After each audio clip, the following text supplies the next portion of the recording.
What would you say to Asante Samuel? Well, number one, you got to point out the things that were correct.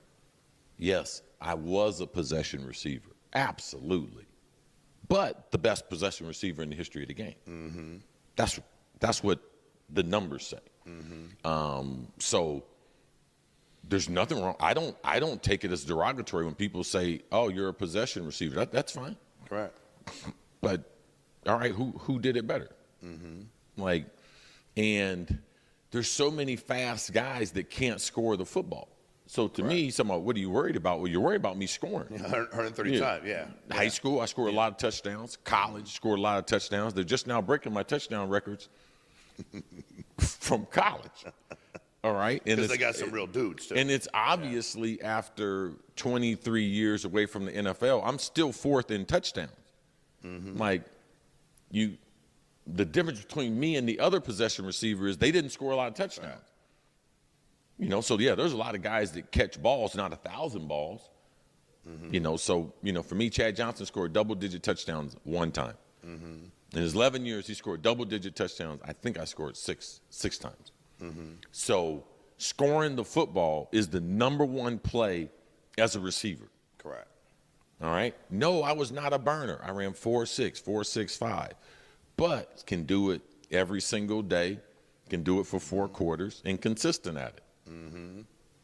Correct. And didn't get tackled on the spot every time, 130 times. You were in the end zone. Well, I mean, scored a lot of touchdowns. It is what it is, man. You can't dispute you got no problem that. with what he said. Overrated, you got a problem with because he had to say that. He had to say something. He had to say something. He's trying to defend. I don't know if it's a South Florida thing. He's trying to defend Chad, but let Chad fight his own battles, man. Right. He don't need your help. I mean, he obviously needs my help because they are what they are. I didn't say Chad was overrated. I said Chad wasn't a Hall of Famer. Correct. What if Asante Samuel was covering you? I don't get into that. You don't get any of that. What difference does it make?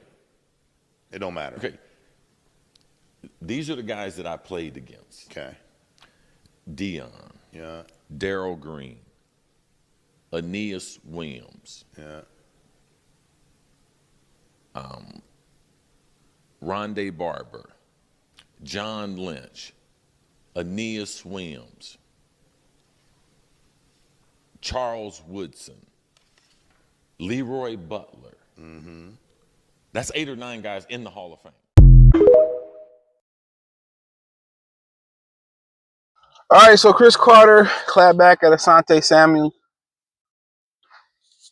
And obviously, if you've seen the original video I did, or you've seen what Asante said, he broke it down basically. Well, I'm going to give you a real quick rewind. So Chad and Travis Hunter was having playful banter about who could stop who, with Travis being a corner. Cris Carter kind of chimed in and was like, Chad couldn't even beat regular corners in the NFL. When he was with New England, and he basically said that he said in this video before, he never said he was never was overrated. He said he wasn't a Hall of Famer. So basically, Asante Samuel took to that, and Chad is a very lovable guy, right? Everybody liked Chad.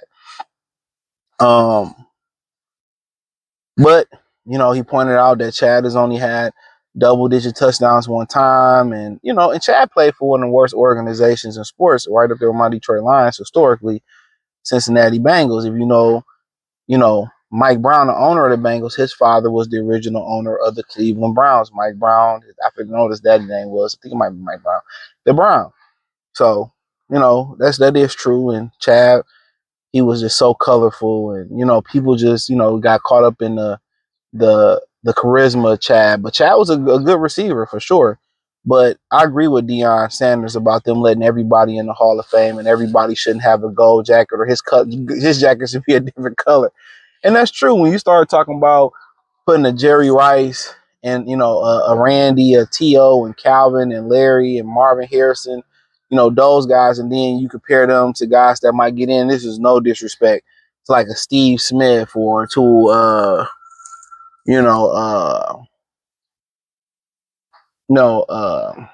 somebody like, no, I just want to I didn't want to like, whoever else get in, like a Steve Smith, or let's just say a DK may possibly get in, or I'm trying to think of somebody else. I don't really know who all in the Hall of Fame.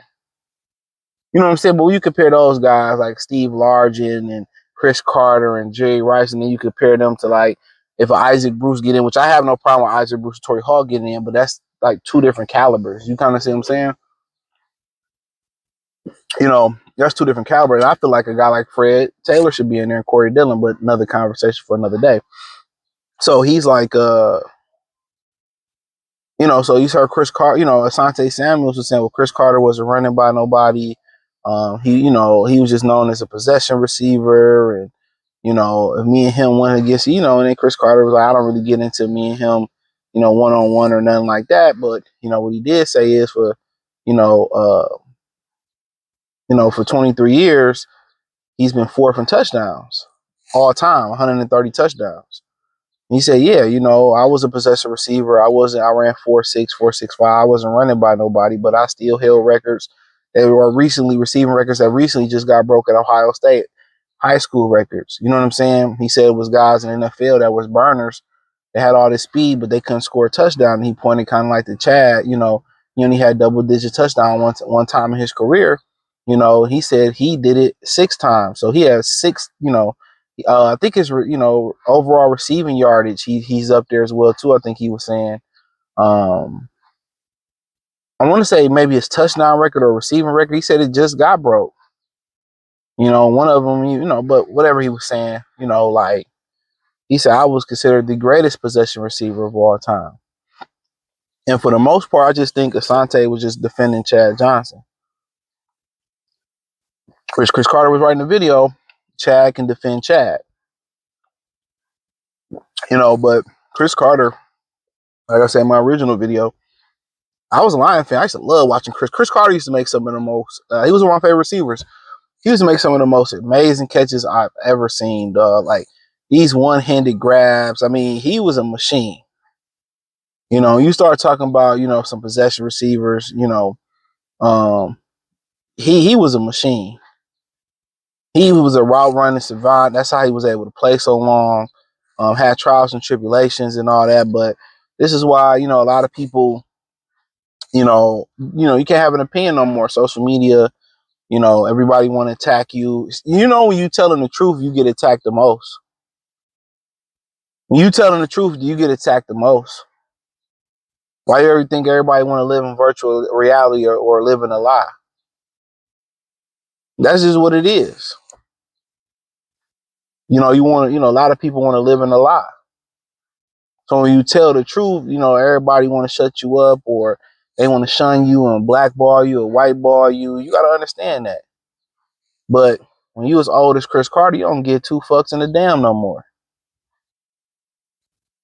You should be able to have your opinion. And he said it in a respectful way. It's his opinion.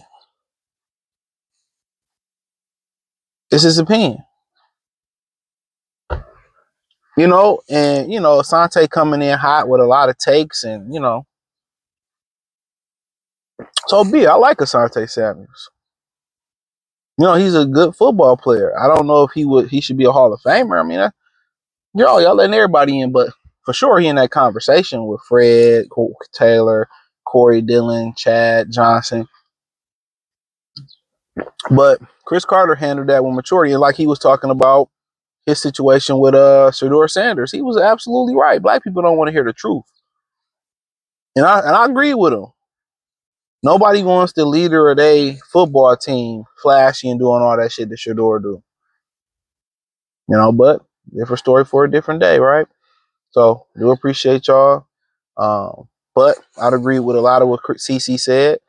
But it's no disrespect. I hope Chad get in there. But, Asante is just doing what sticking to the South Florida code, the Florida code. And I respect that too. You know what I'm saying? I respect it.